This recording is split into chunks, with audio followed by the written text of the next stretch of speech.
Hey guys, MetalJesus here, and I'm back again with yet another Wii Hidden Gems video. I love both playing and collecting for the Wii because it's such an interesting console, and because so many games were released for it, there are lots and lots of hidden gems to find on the system. So let's go ahead and get started. Alright, so the first game I want to talk about is Dawn of Discovery. So this is a real-time strategy game that will remind a lot of players of games like maybe Age of Empires or even classic Warcraft. And as you can see by this footage, it's a nice looking game, especially for something that was originally sold as a budget title. It's got full 3D polygon lands, buildings, people to look at. Again, for a budget title, it actually is pretty good. This game takes place in the 1400s with King George ordering his two rival sons to try to help solve the famine that's threatening his kingdom. And then you play one of the sons, and then your brother is your rival, and he's also kind of a jerk, but you're both trying to gain favor from your father, who is the king. So in this game, you're trying to tame the wild lands, and you do that by building settlements that contain peasants, and they're working the land for you. So they'll be logging forests, they'll be building ships, they'll be working dairy farms that produce milk, things like that. And since these people are working for you and you are representing the king, well, you need to try to keep your people happy, and you do that by creating places of worship. You also need to earn money, so of course, taxing people is very important, but you don't want to tax them too much or they get a little grumpy. There are 7 chapters in the main story, and thankfully it's filled with really interesting and charismatic people. You really get into the dialogue in this game. It's actually often very funny. This is a really well-made real-time strategy game. It's designed to appeal to both new players of the genre as well as seasoned fans like me who are just kind of looking for something new. I mean, this is truly one of the best games in this video, so if you like these type of games, don't pass this game by. But Devonport, you can't travel on ships. You get seasick. Indeed, sir. A concern I addressed with your father. And he still sent you? Yes, he knew an easy solution to my problem. And what would that be? To lean over the railing if need be, sir. Next up is Monster 4x4 Stunt Racer. This game is exclusive to the Wii, but I do need to let you know that there are actually 2 Monster 4x4 games on the Wii. So if you go looking for this, I actually like Stunt Racer better than the other one. And why do I like this one better? Well, as the title suggests, you spend a lot of time racing around pretty creatively designed tracks against AI racers, but you're doing all sorts of tricks for boost, almost kind of like SSX Tricky style. This is definitely an over-the-top arcade racing style games, but I do have to warn you a little bit here. It does use the Wii motion controls. Now, thankfully, you don't fight them in this game. It's actually pretty natural. The gameplay and controls kind of remind me of Nintendo's own Excite Trucks and Excitebots games. If you play those, you're going to feel right at home here. I also like how in this game it allows you to drive up the walls. That's pretty awesome. I love any racing game that doesn't really try to follow real-world physics that much. Instead, they just focus on fun. And as an extra bonus, this game also supports 4-player split screen, so if you want to do some races with friends on the couch, you can definitely do that.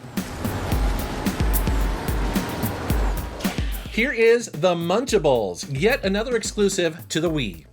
In this game, you play as a Munchable, and basically that's a Pac-Man-like creature that tries to eat all these invading bad guys across 8 different worlds. This game really reminds me of a mix of the aforementioned Pac-Man, but also Katamari Damacy, and you'll see that as you watch the gameplay footage here.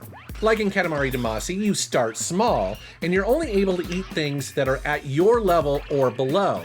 But as you eat, you grow in size and speed, and then you're eventually able to take on things that are higher and higher levels. You also have an attack that allows you to break apart bigger and higher level enemies into smaller parts that you can then eat up. This is a very useful tactic during boss battles.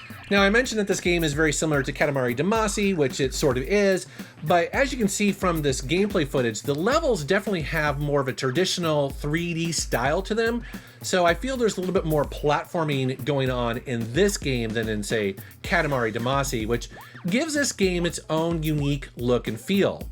I like how your level is always displayed, as well as the bigger enemies, so it's always clear as to whether you should stay away from them for a while you build up your size. This game is incredibly addictive and one of the best in this video. It should not be missed.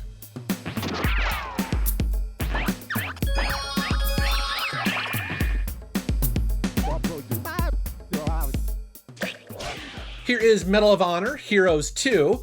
So this is a somewhat unusual game for me to include on this list because military style shooters are kind of dime a dozen on other platforms, but on the Wii, good first person shooters can be somewhat hard to find, and this is a good one. To start off with, the motion controls, they just work really well. I mean, so much so that they become basically second nature while you're playing through the campaign. And honestly, this is what I look for when playing Wii games. I mean, I'm looking for experiences that you can't just quite get on other platforms, you know what I mean? That's what I like about games that utilize the Wii motion controls really well. Now, I'll admit, the graphics really aren't that nice, but the experience is definitely a fun one. And this game has a cool little bonus called Arcade Mode, which is essentially an on-rails light gun arcade version of the campaign, but it's designed for the Wii. It basically just plays like a Time Crisis arcade game, which is pretty cool. So if you like first-person shooters and you have a Wii, well, thankfully this game can be found for super cheap, and it's definitely a lot of fun. Don't miss it. Kid Adventures Sky Captain. So this is another game that is exclusive to the Wii. This flying game is going to look familiar to fans of, say, Pilot Wings, and that's definitely a good comparison. And I'll admit, I don't know very much about this title, if it comes from, say, a cartoon. It definitely has a kind of design for kids vibe to it, but it's surprisingly full-featured and fun to play. Basically, you fly around this island collecting rings, which will slowly increase your skill level, which will then in turn unlock new planes and new paint schemes. And each plane will have a different feel when you fly as well. So for instance, some of them will be faster, some of them will turn easier, things like that. And then you'll also see challenges you can unlock by flying through them. And these include things like timed runs, maybe sometimes you have to take pictures of whales, or even race against your rival. There are 3 islands in total to explore, which feels about right. This game definitely doesn't overstay its welcome. And yes, this game uses motion controls. To play the game, you hold the Wii remote sideways, but trust me, the controls feel great. They designed the game to use them. You know, it's funny now that I'm watching the gameplay footage, it kind of reminds me of another hidden gem that I enjoy quite a bit, Snoopy vs. the Red Baron. Both of these games are highly recommended.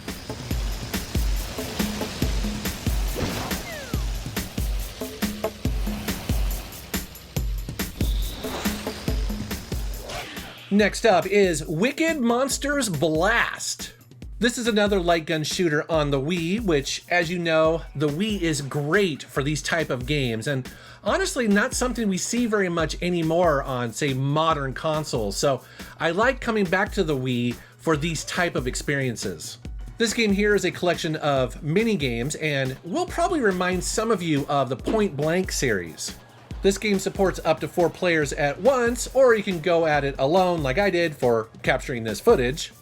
And like the Point Blank series, these minigames just come at you fast and randomly. I mean, you never know what you're gonna get, and often you don't even really know what the rules are. It'll sometimes display them and it'll be clear, or other times you're like, I don't know what I'm supposed to do, and you won't really know until you've actually played it a little bit. So sometimes the rules are a little vague, but you have to kind of improvise to get the best score. And like a lot of these kind of games, they definitely feature some wacky and silly characters, which is always entertaining. This is a pretty short but sweet light gun game. Now, if you enjoy these like I do, and you got a Wii, yeah, definitely check it out.